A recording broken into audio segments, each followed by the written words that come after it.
Fala, seja muito bem-vindos a mais um vídeo aqui no canal da Pythonando, o melhor canal para você que está em busca da sua primeira vaga como programador Python.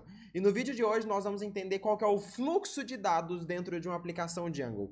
E de verdade, esse é o conceito mais importante para você que quer aprender a desenvolver aplicações web com o framework Django. Sem esse conceito bem consolidado, você não vai conseguir aprender Django, você não vai aprender qualquer outro tópico do Django. Esse é o ponto de partida, esse é o ponto inicial que você precisa dominar. E não é saber mais ou menos. Você precisa dominar o conceito que eu vou te passar aqui na aula de hoje, que é o fluxo de dados. Sem isso daqui, qualquer outra coisa que você for estudar em relação ao Django, você vai entender mais ou menos, vai ficar completamente perdido, ou vai estar pulando muitas partes que vai ser importante no futuro. Então fica comigo até o final desse vídeo para você entender como que funciona as etapas de processamento dos dados dentro do Django, tanto quando a requisição chega, até a resposta sair e chegar na máquina do usuário, beleza? Mas antes, para quem não me conhece, meu nome é Caio Sampaio, programador há mais de 8 anos, graduado pelo Instituto Federal, pós-graduado em Inteligência Artificial e Machine Learning, já atuei como programador em outras empresas, pesquisador em faculdades, já dei aula em escola técnica e hoje a Pythonando é o maior canal de programação web com Python de todo o Brasil.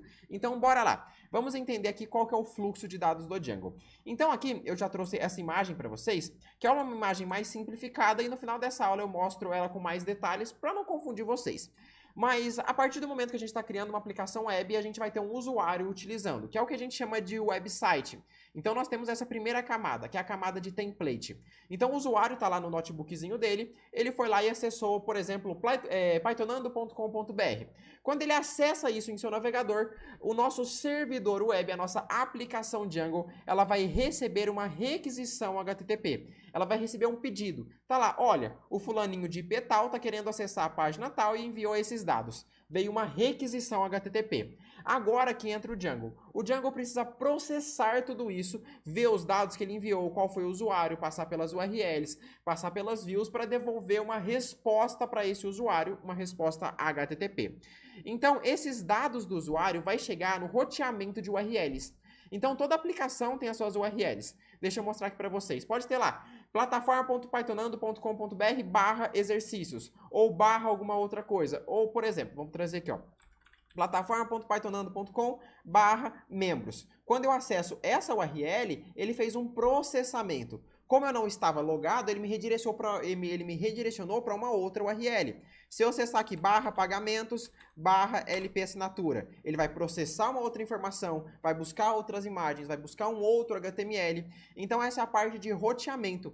Então o Django precisa identificar qual que é a URL na qual o usuário está acessando, qual que é o path que ele acessou da minha aplicação, e de acordo com essa URL, a nossa aplicação terá comportamentos diferentes. Então a nossa requisição chega no nosso roteamento de URLs, e as nossas URLs vai redirecionar para uma view. A view vai ser uma função Python que recebe essa requisição e vai processar, vai fazer os cálculos, vai buscar isso, vai buscar aquilo, vai somar com aquilo, vai renderizar isso.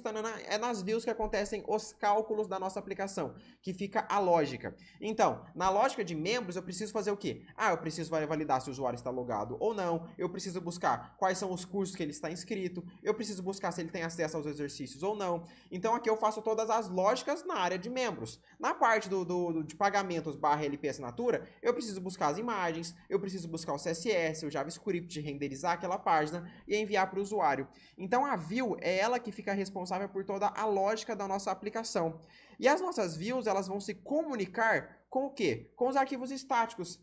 Por exemplo, CSS, JavaScript, elas comunicam com outros HTMLs também, que HTML já não é um outro arquivo estático, e tudo mais, ok? Então a nossa view ela vai se comunicar tanto com os arquivos estáticos para buscar CSS, imagens, vídeos, ou qualquer outro tipo de arquivo que você tenha, e com os HTMLs, com os templates também.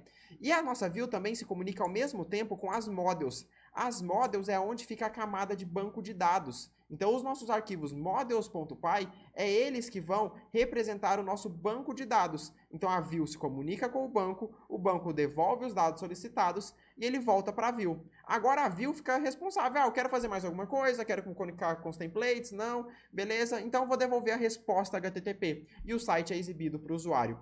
Vamos ver isso na prática, como que funciona? Então, o que eu vou fazer? Abrir meu VS Code aqui, vou dar um pip install Django. Certo? Aqui ele vai fazer a instalação do Django. Beleza.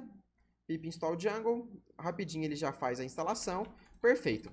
Agora, com o Django instalado, a gente pode fazer o seguinte, a gente pode fazer aqui, ó, vamos dar um Django-admin, start project, eu vou chamar de core espaço ponto, só para criar um projeto Django e eu chamei de core esse projeto. Então aqui o Django já criou vários arquivos, tá? Se você é iniciante em Django, não se preocupa com esse tanto de arquivo. Aqui nesse canal tem várias e várias aulas explicando sobre cada um desses arquivos, explicando outros conceitos de Django, mas foca nessa aula no fluxo de dados, depois você tenta aprender o resto, beleza? E depois eu vou precisar criar um app do Django. Eu vou chamar, por exemplo, de Python 3 manage.py. Caio, por que manage.py? Não se preocupa com isso agora se você está iniciando com o Django, tá? Vamos prestar atenção no fluxo. Isso daqui é só um template inicial para a gente começar. Então, eu já volto a falar sobre o fluxo de dados. Vou iniciar um app, então start app. Start app. Vou chamar de, por exemplo, produto e beleza. No Django, quando a gente cria um app, a gente tem que vir em settings e cadastrar esse app aqui. Caio, por que disso? Não se preocupa nisso agora, é uma aula sobre o fluxo de dados, tá? Produtos. Certo, agora eu posso rodar esse meu servidor web. Então, vou dar um clear Python 3 manage.py run server. Quando eu rodo aqui, ele falou, aqui é produto, beleza? Vamos atualizar o servidor.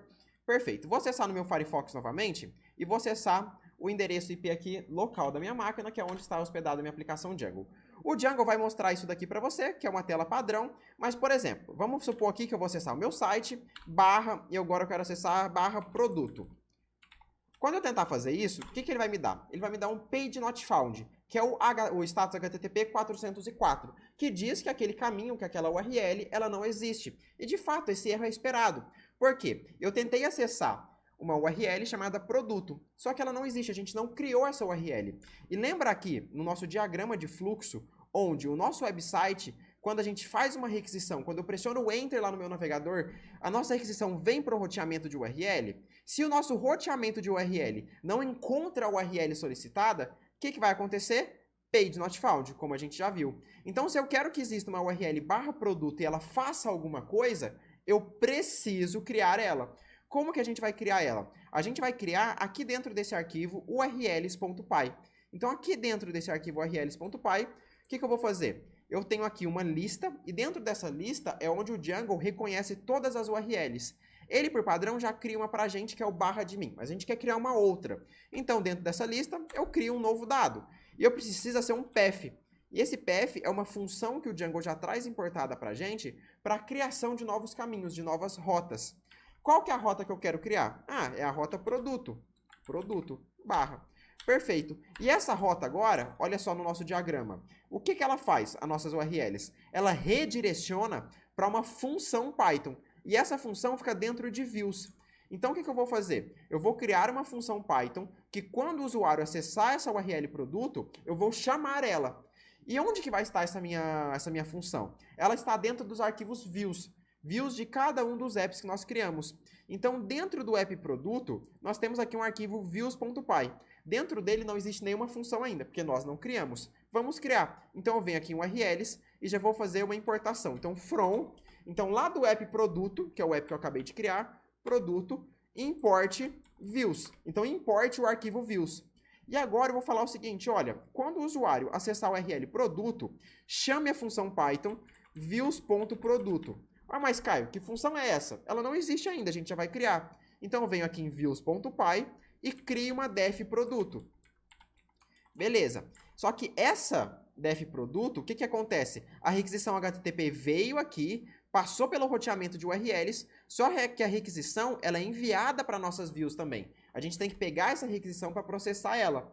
Então, aqui dentro, eu recebo o request. Então, request, 2 pontos. E agora eu posso programar aqui dentro o que eu quiser, todas as lógicas da minha aplicação, do que eu quero que aconteça. Então, eu posso me comunicar com arquivos estáticos, posso realizar cálculos aqui dentro, posso comunicar com o meu banco de dados e assim por diante. Então, vamos supor que aqui eu quero simplesmente retornar uma resposta HTTP escrita Olá Mundo. O que vai acontecer? Quando eu faço isso, repare no seguinte, eu não preciso me comunicar com banco de dados, não preciso me comunicar com models, não preciso me comunicar com templates e assim por diante. Então, a requisição veio, passou pelo roteamento, o roteamento me mandou para uma função Python, que seria a nossa view, e a nossa view vai devolver a resposta HTTP direto.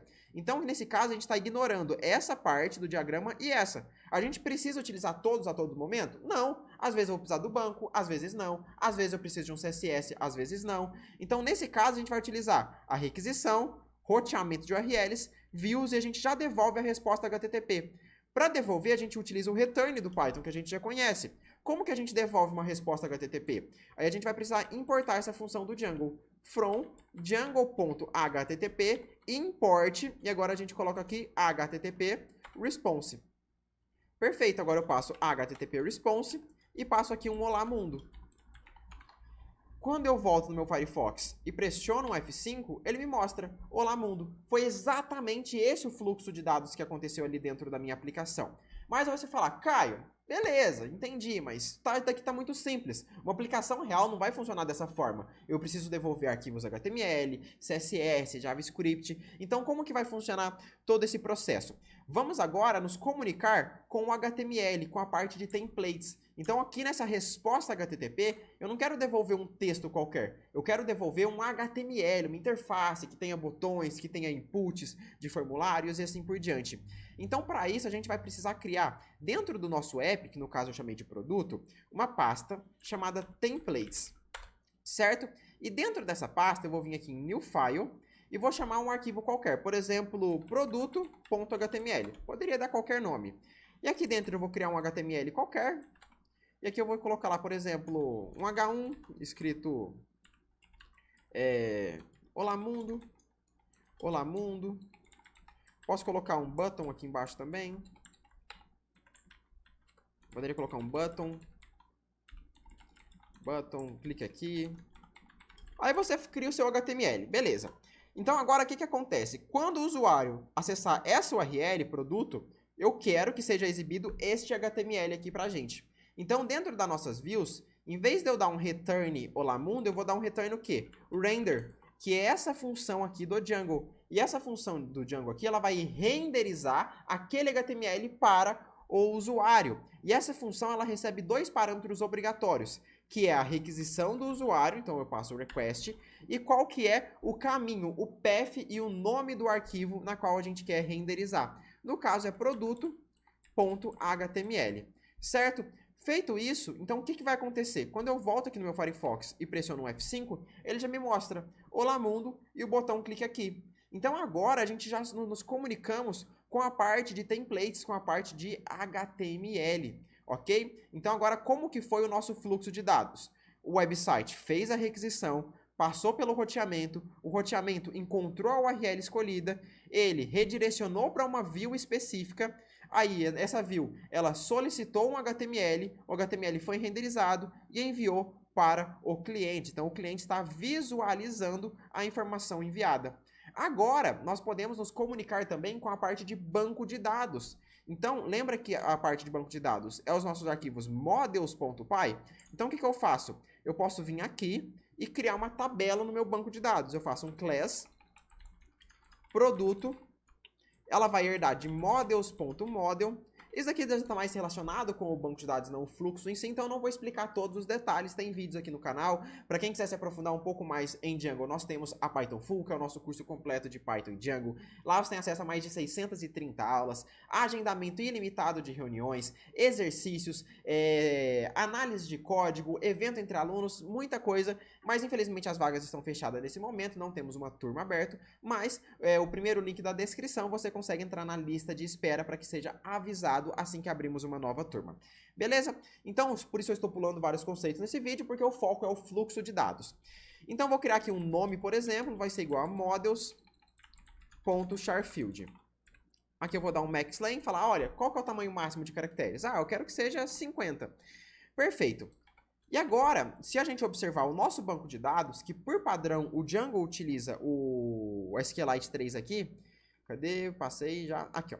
O Django está utilizando o SQLite 3, a gente poderia mudar para MySQL aqui, ou para Postgres, etc. Vou manter SQLite 3. Então, quando eu clico nesse db.sqlite 3, eu consigo visualizar o meu banco. E aqui ele diz que não tem tabela nenhuma. Então, não tem nada dentro desse meu banco de dados. E lembrando que eu só consigo visualizar ele porque eu tenho uma extensão, que é a extensão SQLite Viewer, tá? Deixa eu aqui, ó, SQLite Viewer, senão você não conseguiria visualizar pelo VS Code. Perfeito. Fizemos isso. Agora, quando eu crio uma classe aqui, não significa que ela existe no banco de fato. O que eu preciso fazer? Eu preciso fazer o seguinte. Eu preciso executar o seguinte comando. Python 3, manage.py, make migrations. Depois eu executo o migrate. Quando eu faço isso, repare no nosso banco de dados que agora tem 12 tabelas. 11 dessas tabelas já são do Django, que ele utiliza por debaixo dos panos. Mais uma delas é a nossa produto underline produto, que ela tem o ID e também o nome, que é o campo que a gente definiu lá. O ID ele sempre tem, tá? Que é a nossa chave primária.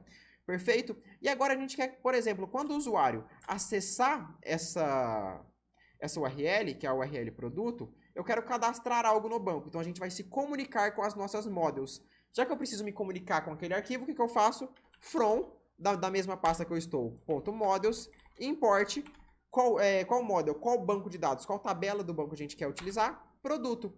E agora, antes de renderizar uma informação, eu poderia fazer um produto é igual. Aí eu falo que produto é uma instância aqui, falo que nome é igual a, por exemplo, Caio.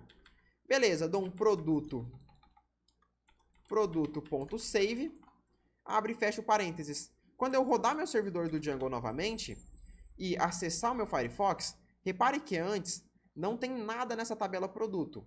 Então, quando eu venho aqui, pressionei um F5, volto aqui para o meu VS Code, vou fechar e abrir de novo para atualizar, clico em produto, tá lá. Eu cadastrei uma informação no meu banco de dados. Caio, você só consegue cadastrar? Não, você consegue atualizar, buscar, você consegue deletar. Então agora, se eu quisesse, por exemplo aqui, trazer todas as informações do banco, eu poderia fazer produto.objects.all, por exemplo. O .all ele traz todas as informações do banco. Poderia ser um ponto filter para trazer algumas. No caso, eu quero um .all para trazer todas as informações. Se eu der um print produto, o que vai acontecer? Dou um F5, deixa ele atualizar lá o servidor, e aqui ele me mostra, ó, produto object 1, que no caso seria a nossa informação que a gente tem ali no banco. E a gente, ainda por cima, poderia, depois de comunicar com as models, voltar a comunicar com os templates para renderizar essa informação lá. Então, eu poderia enviar mais um parâmetro nessa minha função render, que é o que a gente chama de context, que é um dicionário, onde eu crio uma chave, no caso eu vou chamar de produto, e eu passo algum valor, que no caso eu vou passar o produto, que são os dados que eu busquei lá do banco de dados. E agora, aqui em produto.html, que é o nosso arquivo.html, que a gente chamou na função render, e a gente enviou para ele essas informações, eu poderia fazer, por exemplo, aqui listar os produtos. Então, produtos, dois pontos, e agora eu chamo as tags do Django para fazer um for. Ah, Caio, não estou entendendo muito bem as tags do Django e etc. Fica tranquilo, entende o fluxo de dados. O mais importante aqui não é você entender o código, mas sim o diagrama que eu mostrei para vocês. Então, poderia fazer um for e em produto. E aqui eu coloco um end for. E aqui eu coloco uma tag de print do Django. E coloco aqui um i.nome, que no caso seria a nossa propriedade nome que a gente está acessando. Venho no meu Firefox, pressiono F5 e ele mostra lá, ó, produtos, Caio, que é o produto que eu tenho dentro do meu banco de dados. E é isso que eu esperava. Então, olha só o nosso diagrama. Tudo desse diagrama já apareceu ali dentro do nosso código. O nosso website fez a requisição, passou pelo roteamento de URLs. O roteamento de URLs chamou uma view. Qual view o roteamento de URLs chamou? Tá aqui, ó, a views.produto. Qual views é essa? Essa views aqui. O que essa views está fazendo? Ela está se comunicando com o banco de dados, com o arquivo models. O arquivo models, através dos managers, se comunicou com o banco de dados, comunicou com os bancos de dados. O banco de dados devolveu a informação solicitada para as models. Qual informação foi essa? Todos os dados da tabela produto. As models devolveu para a nossa view e a nossa view recebeu aqui na variável produto. Agora, eu volto aqui para a view e nessa view nós temos as informações dos produtos. Eu me comunico com o HTML através da função render, envio os dados que eu tinha recebido aqui do banco de dados para esse HTML, o Django me devolve esse HTML renderizado e eu devolvo através do return este HTML para o cliente e ele visualiza essa informação aqui na tela. Então, este daqui é o fluxo de dados do Django, pessoal. Ele é muito importante, sem ele você não consegue aprender Django, você não consegue aprender qualquer outro conceito de forma sólida. Esse é o primeiro passo e você precisa saber o fluxo, ok? E esse resumo aqui, esse diagrama, é algo um pouco mais simplificado. Se a gente for olhar um diagrama um pouco mais detalhado, a gente vê que existem outras camadas ali. Então, aqui seria o nosso cliente, né, que seria o navegador da pessoa, que seria equivalente a essa parte aqui do computador do website. Então, vamos voltar para cá. Quando o cliente realiza uma requisição, ele não vai vir direto para o Django. Essa requisição vai passar por um servidor web, que normalmente, quando a gente está falando de Django, a gente usa muito o Nginx, mas poderia ser o Apache, por exemplo. Então, essa requisição bate no servidor web. O servidor web ele não consegue se comunicar com o Django, porque o Django utiliza o WSGI do Python, que é o Web Server Gateway Interface. Então, o Nginx não entende esse padrão de comunicação do Python e do Django. Então, a gente precisa de algo para fazer essa conversão desses dados, que é algo que siga o padrão WCGI. Então, aqui no Django, a gente usa muito o Unicorn, tá? Nginx com Unicorn é a stack mais utilizada para fazer deploy. Então, beleza, o cliente foi lá, apertou Enter no navegador. Essa requisição chega no Nginx, passa pelo WSGI, que seria o Unicorn. O Unicorn pega essa requisição e manda ela para o nosso servidor Django. Então, aqui, ela chega no Django. O Django vai enviar essa requisição para o arquivo urls.py. O arquivo urls.py vai verificar se essa URL existe. Se essa URL existir, ele redireciona para uma view. Essa view aqui, ela vai se comunicar com as models se comunicam com os managers, e os managers se comunicam com os database, que seriam os bancos de dados que estava apagadinho ali. Poderia ser MySQL, Postgres, poderia ser qualquer banco de dados ali dentro. Beleza. Aqui o banco de dados devolve as informações para os managers, que devolve para as models, que devolve para as views, e as views faz todo o processamento aqui. A view vai se comunicar com os templates, se for necessário.